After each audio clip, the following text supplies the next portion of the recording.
Good morning, everybody, and welcome to our probably 24th or 5th clinic over the summer. Just what we're going to cover today, we're going to cover an update on COVID-19. Obviously, it hasn't changed massively since we did our first one last week, but just an update on what's changed in some of the home countries. We're also going to give you a bit of an update on some of the findings that we've made during our audits that we've done since September. And then we've got some fantastic guest speakers. We've got Joe Talbot from IQL, who is going to give us an update on training and qualifications. So thanks to Joe for coming along. And we've also invited Amanda Dando and Dave Wheeler, who are both operators who work with Right Directions, to give us an update on their perspective of how they found things. And certainly Amanda has had some interesting things happen to her since the beginning of the pandemic. So it will be really interesting to hear from them. Then we'll do a quick update on Right Directions, not an awful lot, and then in the main questions. We haven't had very many questions come in, so please send any questions you've got through to us either on the chat or at info@rightdirections.co.uk. Right, I'm going to hand you over to Ian. Hello, hi everybody. You are going to get a few noises in the background because we're bubbling with my son and partner and their little granddaughter, so we might get some my granddaughter joining us with noises just to make it show that we've got life going on beyond our immediate concerns and worries. So can we turn the next slide over, please? As Caroline said, today is really an update. Thank you. Much an update on where we're at. Obviously in the UK and Scotland not a lot has changed since last week, but clearly Wales, for them, good news that they're able to reopen with ongoing restrictions in some areas. So all sports and leisure facilities are now allowed to open in Wales, but there are restrictions in place, and that's where there are group indoor activities no more than 15 people simultaneously. What that means, whether it's half a sports hall, whether it's a whole sports hall, I think you need probably to get your information from your own EHOs on that, so that you are understanding fully what they're expecting of you. And outdoors up to 30 people. But that doesn't apply where children under 11, so you can have more than that where children under 11 are included. If we can have the next slide. These again are updates on the position in Wales when the slide changes over. Where you've got staggered starts, you should make sure should not be allowed if there's a risk of breaching the total numbers of people within that original 15 and 30. In terms of individual sports, our understanding though is that where you have swimming, where you have people in fitness rooms exercising individually, those numbers can fit with your normal social distancing calculations, which you already will have come up with, and which under your own devolved government you've got your own guidelines on. So they remain very much the same as before we went into the pandemic for individual exercise, or into this latest firebreak and lockdown. So you can get more information directly, and we've put a web link that will come out with the presentation. And just a very quick update, clearly Northern Ireland are currently under restrictions as well, although they end on the 13th of November, and there's been no further updates on what that means. So as soon as we get those, clearly they'll be in next week's clinic. And if anyone have got any questions, please fire them on the chat line so that we can address them at the end. So, okay. As we said, we were going to pick up on some points that we have been picking up when we've been round to a number of our clients where we've added in a COVID secure section within our audit process. And these are quite typical. These are the questions we pose and some of the responses we've found. Overall, sites have been broadly compliant, but there are some areas where we're finding that if you're being really picky and looking, they haven't quite thought through all the issues. So one of the questions is, has the workplace including activity areas been designed to maintain social distancing through the removal or repositioning of equipment. Now, in the main, in the activity areas, that has been done. Other areas like change rooms, toilets and offices, the consideration hasn't been as great, and we've seen opportunities where people are enabling people to be a lot closer than the 2 metre or the 1 metre plus regulations. Have maximum capacities been calculated based on the 100 square foot per person or 2 metre distancing, whichever the lowest? Very often this question has been met with quite a blank stare, in that they've worked out the 2 metre distancing but couldn't tell you whether they have exceeded or within the 100 square metre per person in the overall building. And you do need to do both calculations. So if you have any problems, you can evidence to an EHO that you've fully considered both aspects of your building in terms of reopening. Has the cleaning schedule been revised to increase cleaning throughout the facilities, including frequent sanitisation of touch points? And again, we have seen great evidence of sites changing their cleaning processes, developing their own cleaning process that addresses those issues, but by and large they can't evidence it. We know it's being done, they've talked through, they've shown us the schedule, but there's no evidence to say that these processes have been completed. Can we go to the next slide, please? I don't know if it's changed for anybody else. Thank you. Another one that's quite typical is about peripatetic instructors, or instructors that move around within your group. Little consideration seems to have been given to that category of member of staff, and whether they're increasing the risk of travelling between one set of classes to another. And again, this doesn't seem to be capable of being evidenced by most people within their risk assessment. So please think about that. If there are concerns, then extra controls need to be considered.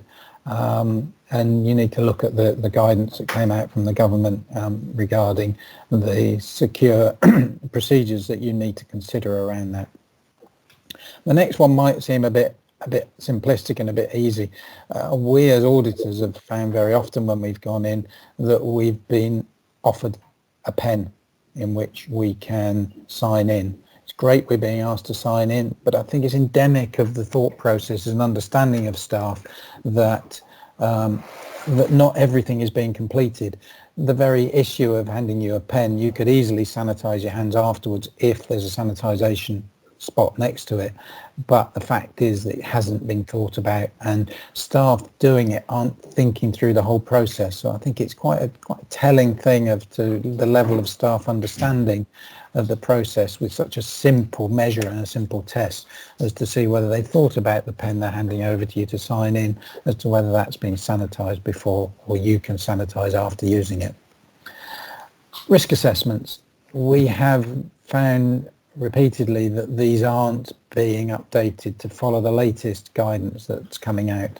So typical things like not mentioning test and trace in it, because our very first ones that came out to support you, that wasn't a thing. It might have been called track and trace, but you aren't following the ever-changing and updating guidance and changing your risk assessments to respond to that. And I think it's an area you do need to think about. And simple things, screens, have they been put in place to protect your front of house staff and customers from aerosol and droplets? In the main, many of you have done some great things, but others have left great big gaps in to pass stuff under, which I know is acceptable, but then it ends up the receptionist or front of house person talking at the side of it directly, so they're not talking through the screen. So we've seen a range of issues, so you just need to think through. So you need to ask yourself how compliant you'll be again when you reopen. How much have you done? Is your risk assessments up to date? And some of these simple points that we're picking up, have you taken those into account? And we'll share other questions in future clinics that we've picked up from audits. So next slide, please. So what else could you be doing during the lockdown? I think for those of you who aren't furloughed, certainly to review your fire risk assessments, your Legionella risk assessments, other risk assessments that may be due. so that when you come back to work, you haven't got to be distracted. You can focus on the real issue of driving revenue, getting customers back into your facilities.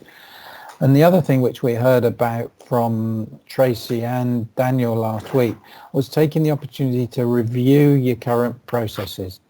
If you can, are you able to review and take some of the restrictions, because we were telling you to go very slowly, to do little steps at a time. Are you able to take another step when we reopen to in fact increase some of your numbers, capable of still safely and within the guidance, make things a bit easier for you to be able to operate and not have all the burden of costs of wipes and cleaning stations and all the other things?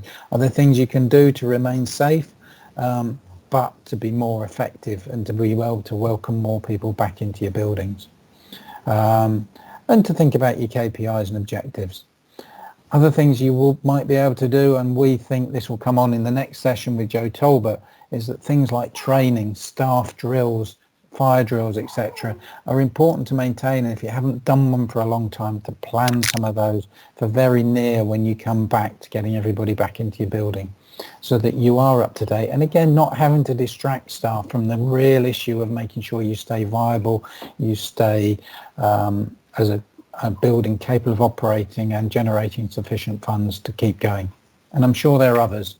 I won't steal Joe's thunder. Training and reinduction, certainly the reinduction, if you think staff have dropped off a bit, our COVID awareness training is still available at very reasonable prices. Many of you have already done those, but they are available. But on the training front, central training is important.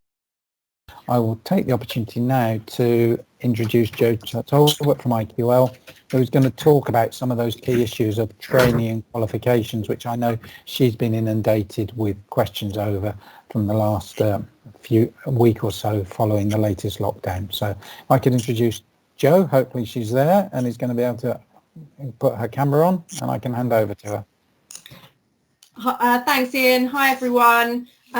Just for those of you that I haven't met before, I'm the commercial director at the Royal Lifesaving Society, and the Institute of the IQL is the awarding organisation for the lifeguard qual that the majority of you probably listening use. So I just want to give you a quick update, and hopefully this will answer some questions that some of you may have around training for lifeguards.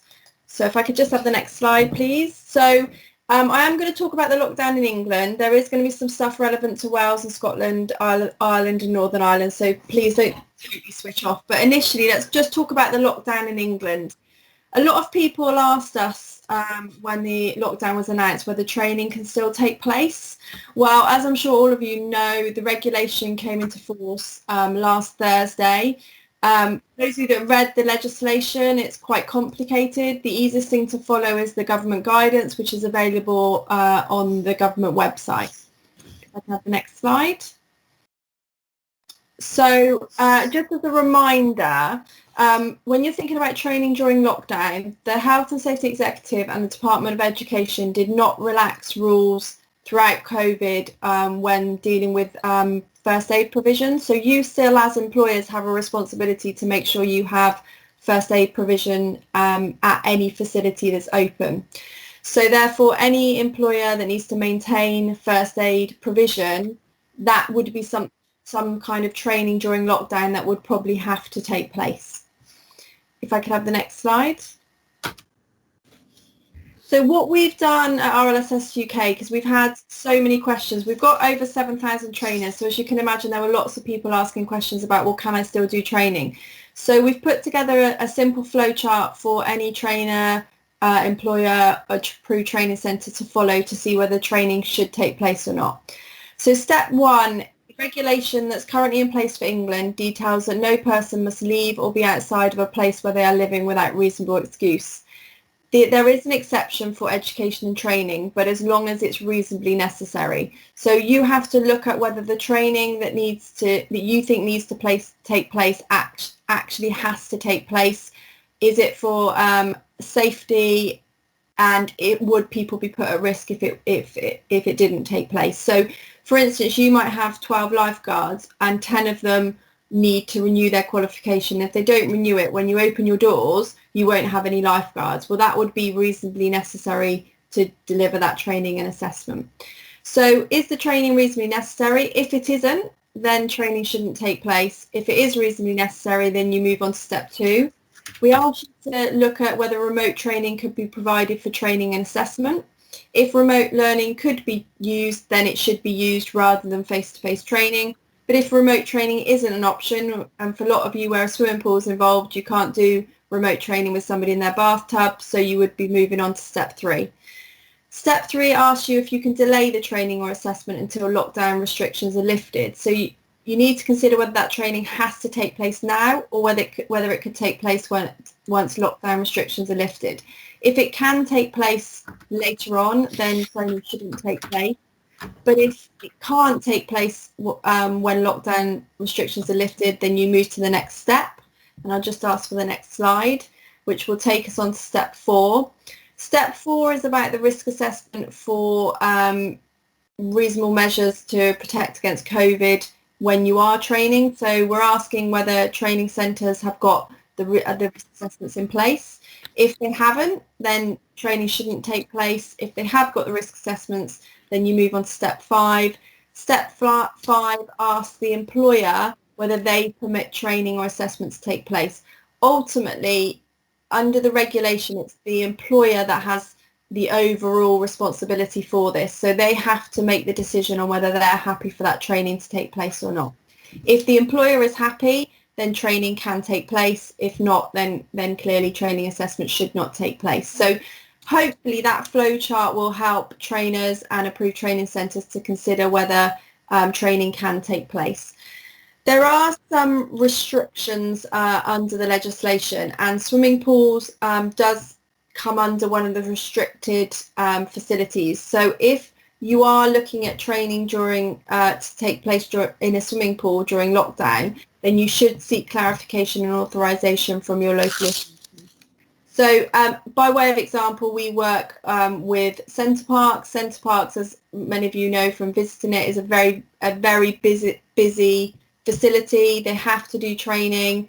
They have to have qualified lifeguards. So they are looking at whether they deliver some training during lockdown in order so when they open the doors that the activities can take place as they did prior to lockdown. So everyone will be in a different position with this. Some people will have shut their doors and said absolutely no training, and other people will have said actually we need to do some training to make sure that we're ready to open our doors when lockdown is lifted. So hopefully that helps and gives some guidance to you on whether you can deliver training or not. If I could have the next slide. So that was on lockdown in England. Qualification extension is relevant to absolutely everything, and we provided an update on the 3rd of November. And this wasn't done just because of the lockdown in England. It was done because of the restrictions in Wales, parts of Scotland, Ireland and Northern Ireland. But we've gained permission to extend our qualifications further to help you, and they fall into 4 categories: first aid, emergency first aid, the paediatric first aid, trainer qualifications, and then all other qualifications. So I'll pick up the first aid ones first, if I can have the next slide. So the HSC and the Department of Education are providing no further extension. So the extension that was in place back a couple of months ago is still in place now. So for FAW and EFAW, certificates that expire after the 16th of March can remain valid until the 31st of October or 6 months from expiry. We aren't extending the qualifications. What the HSC is saying is it's for the employer to decide if they want to use the qualification for up to 6 months from the date of expiry or until the 31st of October, whichever is later. With the Department of Education, with paediatric and emergency paediatric first aid, they have got a similar stance that they're willing to allow people to use, employers to use qualifications once expired, but only up until the 25th of November. So again, this is where training during lockdown may come in, because if you've got paediatric first aid qualified people, they will expire on the 25th of November, and you may therefore be forced to do some training during lockdown. But following our training flow chart, you should be able to deliver that training. And if I can have the next slide. For anyone who have got trainer assessors that are in a probationary period, we've extended all probationary periods by 12 months. And this is because during a probationary period, they have to deliver courses and assess courses under moderation. We know courses aren't taking place as they were before, and it's more difficult for those trainers. So we've given them a 12-month extension to their probationary expiry date. And then finally, if I can have the next slide, all of our other qualifications, we have applied an extension. Sorry if I can, oh, there we go, lovely. And we've extended these to expire on the 31st of December. So your MPLQ is in there, your ER pool is in there, AAD is in there, and your pool plant is in there. So all of the qualifications that had an expiry date between the 16th of March and the 31st of December have been extended until the 31st of December. So we've just moved those right through until December. It is worth mentioning at this point, though, is as an employer, you're still responsible for making sure that person is competent. So even though we've provided an extension to the qual, you have to make sure that they are competent. You can't just assume because they've got an education they're competent. Everything on qualification extensions with one exception. If I can just have the next slide. We are allowing people to apply for a special consideration. So if you've got somebody that expires at the end of the year, but they are in a position where they just cannot renew their qualification, they may be suffering from COVID themselves, or they may have other medical issues, you can apply for a special consideration, and our compliance team will look at it on a case-by-case basis, and they may allow that individual to have a late renewal in the first quarter of next year if there is absolutely no way that they can renew their qualification by the end of the year. This would also apply to an individual that's working at a facility that isn't open and hasn't opened throughout this whole period and isn't likely to open until next year. So we just have a link on our website which people can click on and apply online. Next slide, please.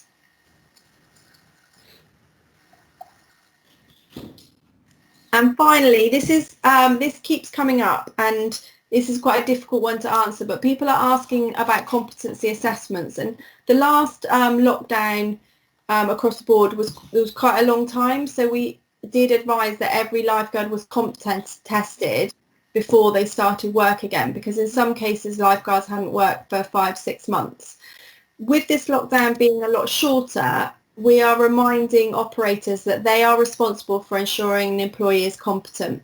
So what they need to do when they consider whether a comp test is required in early December is they need to look at when the lifeguard last trained, when they are due to train next, has training been completed during lockdown? I know there's some operators that are continuing with lifeguard ongoing training throughout lockdown.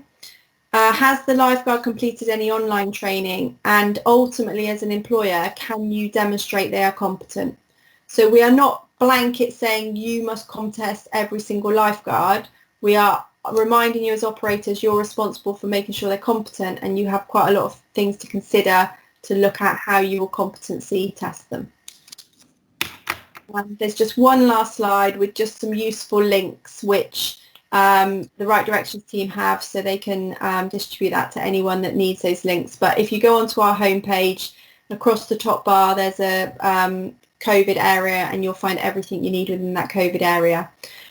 Just finally, before I go, we have had to furlough a huge proportion of our staff, as I know a lot of organisations have had to do. We've still got a small team answering phone calls and emails, so if there's anything we can do as an organisation, please pick up the phone to us, or better still, drop me an email, and I'll do everything I can to help and support during this difficult period.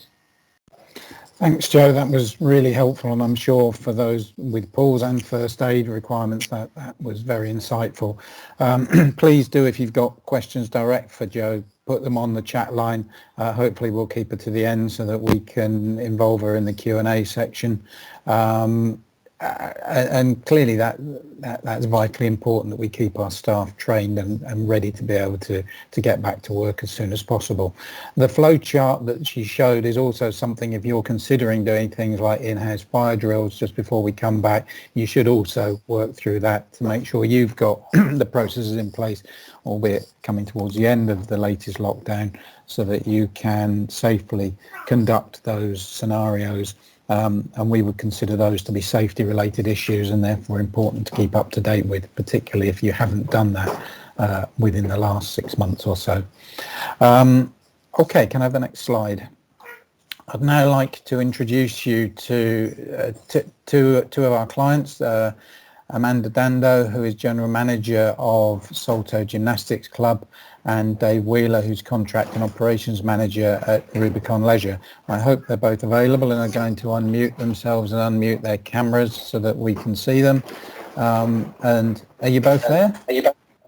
Hello, Dave. Yeah, hello, Amanda. Are you there? I'm here. Yeah, you're a bit quiet. You might have to come a bit close to your microphone. But can I start by asking Dave first as to whether he can give us any insights into 3 things that you did really well during the first lockdown, or you found really helpful that might help others, and we'll come on to the second part of the question later. So if you could give us those, and then I'll ask Amanda the same.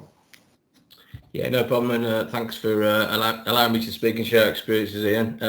I would say, similar to you, Ian, apologies if there's any background noise. At this time of the day, the dog usually attacks the postman. So if there is any background noise, I apologise on the dog's behalf. But yeah, I should start by saying that a useful exercise for us was we attended a couple of meetings with our client, Redditch Borough Council, to review COVID lessons learned after the first lockdown. And we did it in the style of a traditional SWOT analysis. So that was useful exercise for today, really, because I could pick out some highlights and some lowlights from that exercise that we did with the council. And I think it was a learning curve and a learning experience for both of us and the council, our client. So that was a useful exercise if people would want to consider that. In terms of highlights, for us, we operate a diverse range of services. We've got theatre, we've got museum, we've got sports centres, community centres, visitor centre. So the benefit for us really was that we could open some sites early. So unlike some other operators that have got cluster of sports centres, we were fortunate that we could open our golf course on the 15th of May. We could open our outdoor catering at the visitor centre on the 26th of May. And that gave us the opportunity to learn and almost do some live testing for when we open our sports centre and our community centres in July. It allowed us to test our COVID controls. It allowed us to collate staff and customer feedback and learn from that. And it also allowed us to work with the client just to, check our reopening plans, check our risk assessments. So that was useful to lead into, obviously, when we open the other sites in July. Second highlight for us was communication to customers. So early days, really, we made a decision almost from day dot that we need to put a comms plan in place. And within that comms plan, there was various things. We launched our virtual class program, and we made a point of using our own instructors. We have a real strong, and 250 people joined our virtual class program, and we used our own instructors, and they found that really important because they could relate to the person that they previously went to the centre to follow. We did coffee mornings with our regular coffee shop users, a couple of our venues. We did TikTok dances with customers and staff. We did history quizzes for our museum staff, provided history and heritage quizzes for the people of Redditch, which was useful. Our Palace Youth Theatre team did some live performances. So I think all in all, we sort of made a decision that we really need to move our services online, which I know a lot of our operators have done. It's nothing new, but I think it worked well for us. And I think what happened then is more interaction during close down gave us more of an opportunity to welcome people back and retain our members, retain our regular customers. And they were more confident and happy to come back when we reopened. It's all about relationship building in our industry, as you know. And we'll build on that second time around as well. So we'll look at that best practice and build on it further. I think that's great, Dave. That sounds like you've really got on board with your local authority, and I think we've talked about this of involving your EHOs and making sure you're happy and confident with what you're doing. And are you still considering doing any takeaway coffee mornings for people outside and doing stuff outside, or? We've got one facility open at the moment. That's the only one we could open, which is our visitor centre. We're open outdoors for takeaway service. We had to close indoors, unfortunately, but luckily we've got an outdoor offer. And to be honest, it's gone down really well already, and hopefully it'll carry on. I think we did £3,500 in the first 4 days, which is great. Look, it's in the middle of a park, so you've got the footfall. And it's been really popular. People just seem to want to get out and about. So we've got that one, the benefit of that one facility being open at the moment. I'll come back to you with the second part of the question. If I could now bring Amanda in and ask, Amanda, I've been to your gymnastics club, and which is an amazing focused sport. Can you share any good practice that you learnt from the first time round? Thanks, Ian. Yeah, I mean, Luton were a little bit behind everyone else. We had local restrictions, so the club didn't open until the 1st of September. I spent most of August stressing over what would happen, thinking my world would collapse if somebody tested positive for COVID from the facility. Once I realised in September that it was inevitable, with over 700 gymnasts coming through the centre over 6 days, and around 40 staff, I think my life became a little bit easier. The reality when 4 staff tested positive in 1 week was very sleepless, but actually public health are amazing, and I had a Teams meeting with 6 professionals who really put me at ease. I had fantastic support from Right Directions, which was far better than my actual employers, if I'm absolutely honest. I think that what I've taken away from everything I've listened to over the summer, smiling would be the best one, even in the face of extremely anxious parents bringing their princes and princesses into our facility, smiling and assuring everybody that we're doing absolutely everything we can. And we were so transparent about our staff testing positive, and we lost a few customers over that, but I would rather be honest, and I'm sure everyone else would be, about what's going on, what we're doing, and showing people really. I've put lots of customers in the building, walk them round, because obviously we can't have spectators for our sport, and they've appreciated that. I think being open means they're a little bit more confident with you, and I'm clinging on to the hope that we retain. We have lost over 300 customers since the start of lockdown, but we retain that solid base going forward, and hopefully once we can reopen. And I know, Amanda, from when I came around recently and visited you, you've set up as a specialist centre a very different approach to making sure your instructors are cleaning between sessions, and you've been adapting equipment to enable activity to continue. Just say a bit about that. Yeah, well, I actually lost 1 member of staff about not being able to use the gymnastics equipment. We weren't confident we could keep it clean, so we didn't use it. All in all, the customers appreciated that, so we took a really measured approach about how we came back and what we were doing. Yeah, I think, unfortunately, I keep calling myself Moaning Myrtle.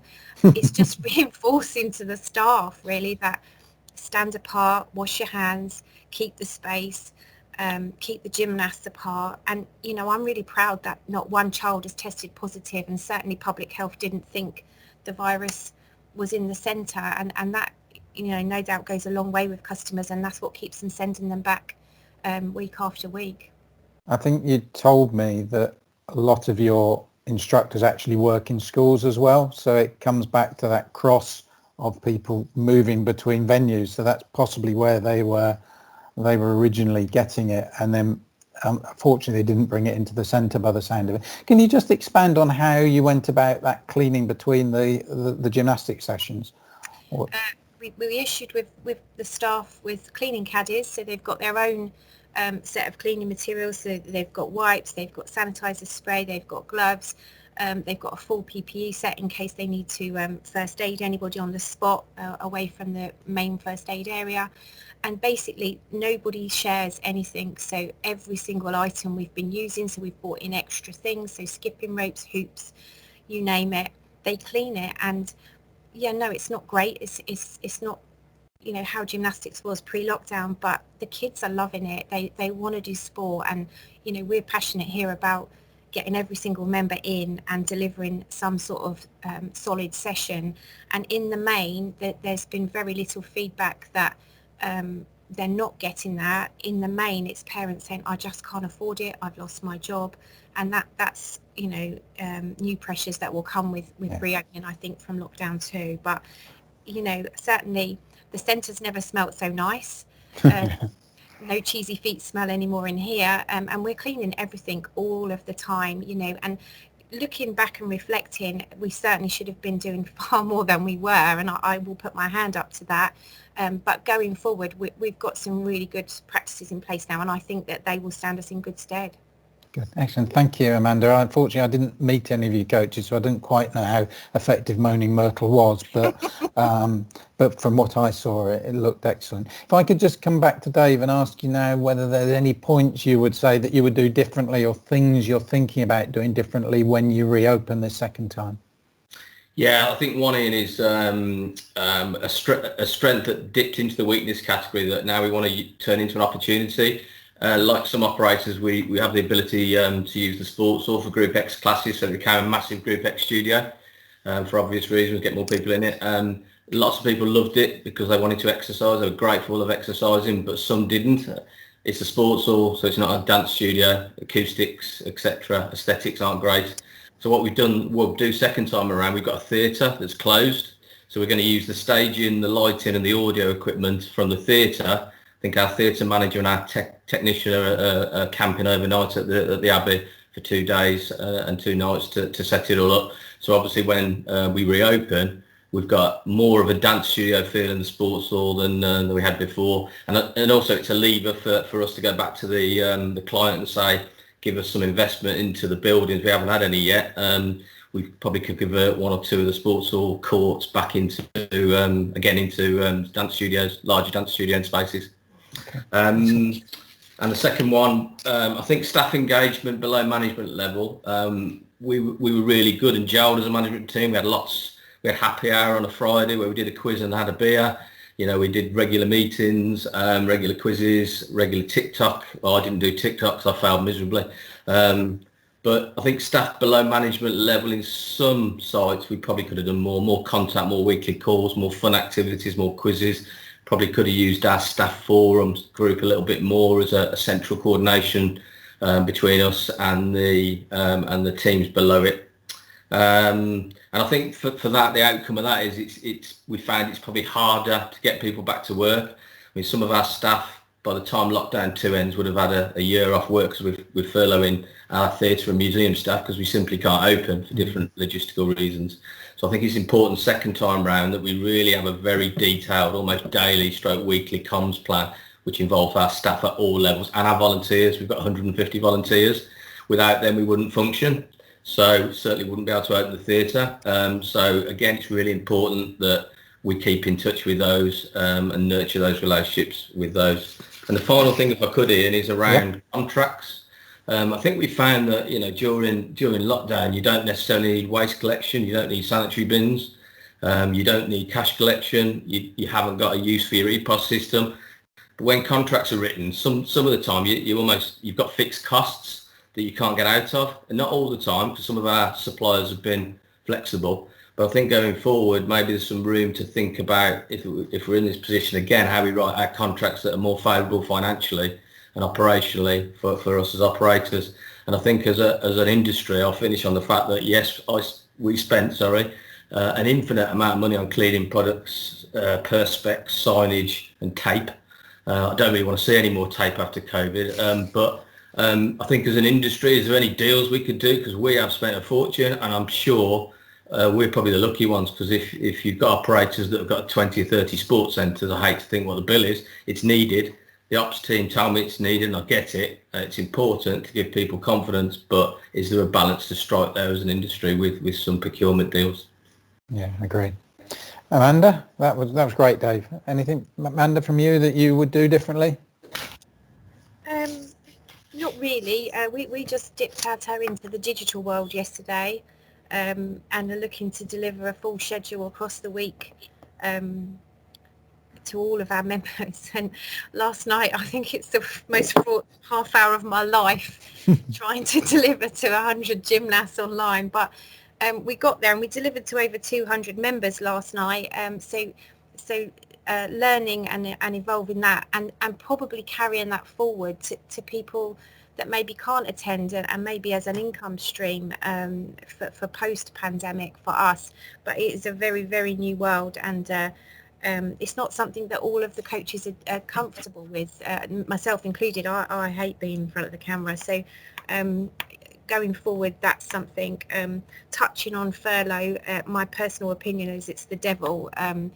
As Dave's just said, some people are touching a year off and they just don't want to come back, and that's disappointing. So I have a few members of my team that just love furlough, and it's how to move forward and get them back into the workplace and enjoying what they do best and delivering sports.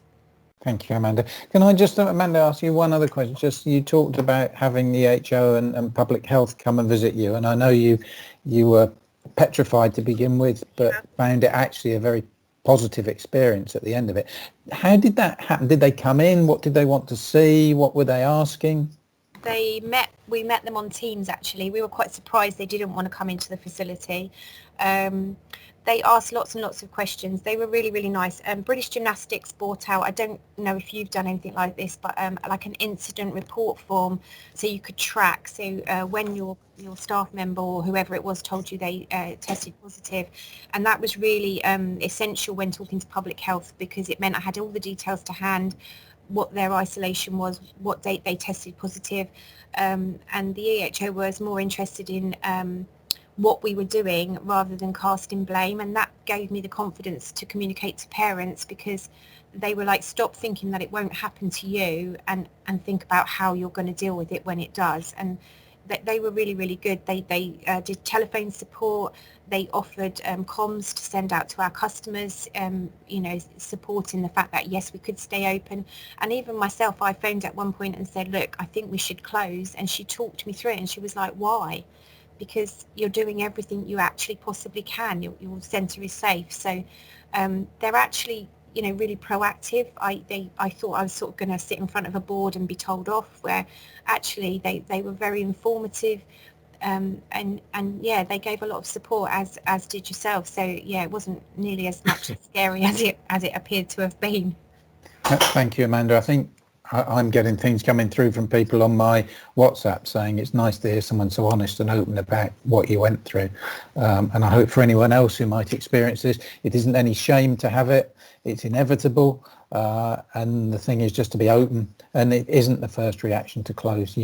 If you're following your COVID safe guidance, you know where you are, then you've got nothing to fear from EHO, PHS, PHE coming in, and hopefully they will be as supportive as Amanda felt. So if either of you haven't got, thank you very much, both of you. I think that's great that we're getting a wide range of experiences now, and we'll continue these with others in future. So if you could stay on at the end, we might get some questions come up on the chat, which you might be able to answer for us. Hopefully you will, and not leave them to me to have to answer. So thank you very much, both of you. Thank Next you. Slide. Thank you, Amanda. Next slide, please. Okay, thank you, Ian. I'm just going to give you a quick update about Right Directions before we go on. The slide hasn't moved. Hasn't it? Is it now, Ian? No. Yeah, it has. Yeah. Okay. Yeah. So just a very, very quick update about Right Directions. We are trying to keep the briefings going, and there should be one information brief coming out on Friday. Please follow us on social media. That's where we're putting a lot of our information. And don't forget, for those of you who are on Stitch, we're still doing our workshops every Monday at 2:00, where you can have some refresher training on accidents and incidents, as well as the risk assessments. As we move into next week, we've got our Quest Prime clinic on Thursday at 10 a.m.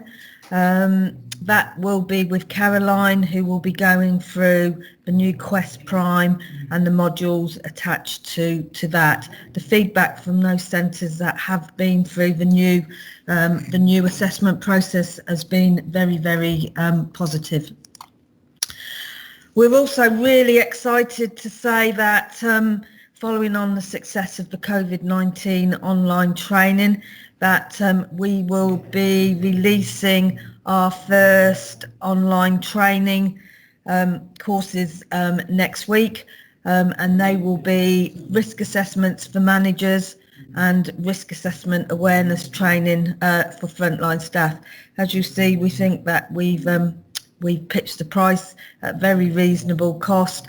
If you do want to have a go at those training sessions, then please email training at Right Directions, and we will tell you how you can enrol for those. So really exciting times.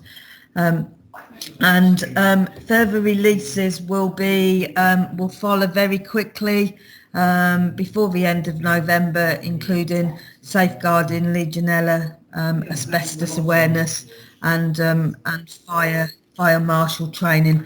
And don't forget, the COVID-19 training is still there. As Amanda said, there is still people on furlough. If you are bringing them back, then please consider to do the training.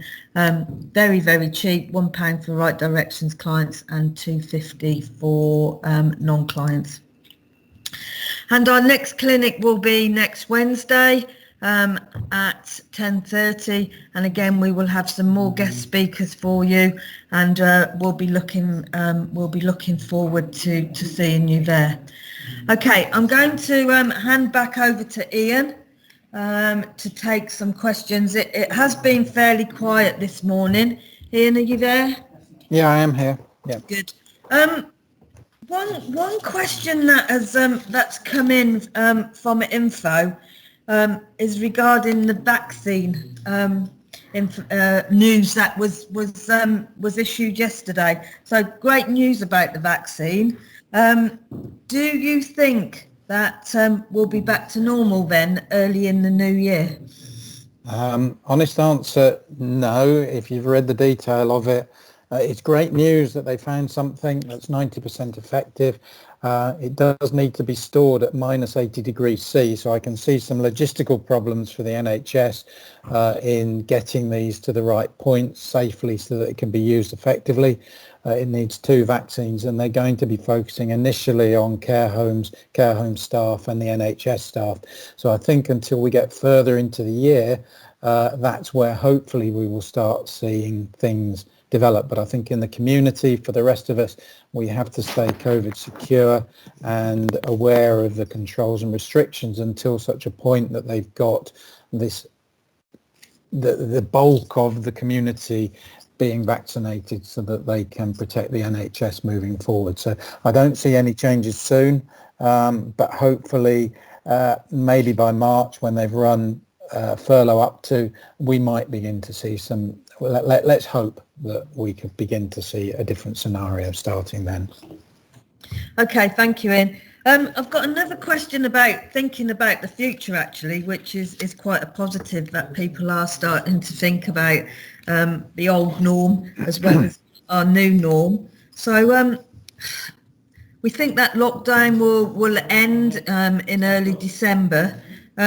What do you think the restrictions will be when the government introduce the end of the lockdown? Do you think that we will go back to tiers, or do you think they may come up with something else? Sorry to throw that one, but I think some people think you've got a direct line to Boris. Yeah, I think it's crystal ball gazing. I think there will be tiers if they don't go back to anything other than tiers. Clearly, as Wales have found out, they haven't completely kicked the R rate in certain areas, and I'm sure we will remain under certain restrictions. So I wouldn't crystal ball gaze and think for 1 minute I knew what might or might not be. I know that they're very focused on Christmas and wanting to get through that. I just hope that doesn't create a further spike that results in us closing down again in mid-January, early February. So I hope it might be a step back to where we were. It still isn't brilliant, but I think everyone will have learnt, and the things that our guest speakers have been saying, I think, are things to take on board about thinking how we can do things smarter and more effectively when we do get back to some form of normality. Thank you, Ian. Okay, a question around cleaning. We are looking to reduce the time between gym sessions from 20 to 10 minutes, as gym staff are saying they don't need that amount of time to clean down the gym. What do you think? I think that's got to come down to your own risk assessment and clearly assessment of other factors like your air exchanges in that room. If you're confident and you've observed and you can say through supervision that effective cleaning can take place in that time, this is these little steps, the incremental improvements that certainly Tracy was talking about last week, and similar things that you can think about yourselves. It could be to 15 minutes or 10 minutes. It just depends on your own risk assessment and how effective you believe your controls can be when you review them. So anything we can do to increase the turnover, increase people's accessibility, I believe we do genuinely believe as an industry we can be part of the solution by keeping people fit, and we need to provide that. Thank you, Ian. More of a statement than a question to you. Have we had confirmation we can reopen on the 2nd or 3rd of December? Simple question that the government need to make clear. I suppose on the back of that, Ian, what would you think the government, when do you think the government may give us an update on when we can reopen? Let's hope it's not the day before. Looking at the Welsh government, they sort of started indications a week before, about 4 or 5 days before. I think we can't expect much more than that, because they will be saying they're relying on the science and what's happening with the R rate. Let's hope that the hospital admission rate continues to flatten. It did seem to be showing some signs of flattening. Let's hope the work they're doing in Liverpool with the mass testing does begin to reflect through in statistics that will give them that opportunity to confidently say we can reopen. I have a feeling there could be a mass revolt if they say we can't reopen. So I'm hoping we will be able to, but it's again crystal ball gazing. Thank you, Andy, for asking that question. Okay. Again, this is sort of a form of discussion on the chat. Is anybody having issues with the direct debit provider? Ours has failed to process cancellation and freezes, and now has a backlog of requests mounting up. Somebody's put, yes, they've got big issues, and then somebody else has put, good to know. Any advice? I'm spending 3 hours a day replying to complaints. So it looks like there's some issues out there around direct debits. One for Amanda. Amanda, are you still there? She was. Amanda, are you still there? Yes. Okay. We've got a question around cleaning. How are you cleaning between your sessions? What have you put in place? For trampolines, presumably. For trampolines, yeah, overstaffing basically. We've always got that float really that's cleaning. So for a trampoline, for example, all round the outside of the bed would be washed down between sessions. But as I said, with the cleaning caddy, that's portable, that's going to that area of the gym hall. So those coaches have got immediate access. We bought some super duper mops that also the girls can jump on and do bigger areas. They've got big spray canisters that they can spray down their mop. But yeah, all sorts of extra things, and not just one set, so that they're shared. The staff have their own, then clean that down at the end of the session as well. Okay. Thank you, Amanda. I mean, there was another question, but I think you've probably covered that in your answer. We have a trampoline club that uses our facility. We are going to give them their own wipes and sanitising equipment to use. Is there anything else that you have put in place that may work? So yes, I think that's covered, but the big people use them for we call them the Ghostbuster tubs, but big spray that people maybe use for weed killer in gardens that can carry, I don't know, 20 litres. They're quite good because they cover quite a big area that you can disinfect very, very quickly. That's good. Thank you, Amanda. I think on that note, we've covered all of the questions. So just to close the clinic, thank you, Amanda, Joe and Dave, for your insights. It's a pleasure to have had you on, and I'm sure the delegates will have found the sessions interested. Thank you, Ian. Have you got anything to add before we close the clinic? No, that's fine. I think hopefully at this point in time, other than for Wales that is back opening and focusing on getting people back in, hopefully we'll be there in 2 to 3 weeks' time, and Ireland in between that. Okay. Thanks, Ian. Again, just a reminder, the clinics are up on our website, all the presentations and the previous clinics on YouTube. Please leave us your feedback either in the chat or you can send it to us at info@rightdirections.co.uk, or you can click on the link in the presentation. As I've already said, today's presentation should be up on the website later on today, and the recording will be on YouTube towards the end of the week.